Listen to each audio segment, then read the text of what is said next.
আজকে যেগুলো পড়ালাম সেগুলো সবাই বুঝে গেছিস তো? আমি কিন্তু এগুলো আর রিপিট করবো না। যদি কারোর কোনো অসুবিধা থাকে আমাকে এখনই বল, আমি এখনই সবাইকে ক্লিয়ার করে দিচ্ছি। আর হ্যাঁ, পরীক্ষার আগে কিন্তু আমি আর একবারও বোঝাবো না।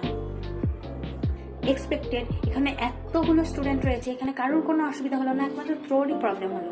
সাদে বলি তুই টিউবলাইট। চোখটা খুলে দেখ, এই জন্য এখানে 7 বসছে। বুঝেছিস? বুঝেছিস কিনা বল। তোকে বোঝানোর সাধ্য না এখানে কারণ নেই। সাদে বলি তুই একটা গবের তৈরি হয়েছিস।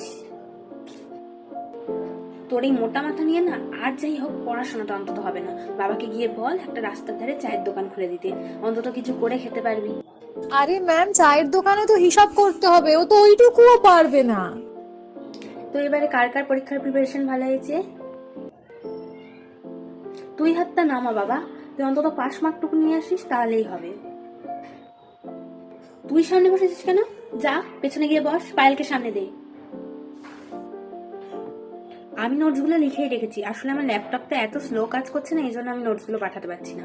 আপনার ল্যাপটপটা সুমিতের মতো স্লো হয়ে গেছে ম্যাম। ঠিকই বলেছিস, ও একদম সুমিতার মতনই স্লো কাজ করে।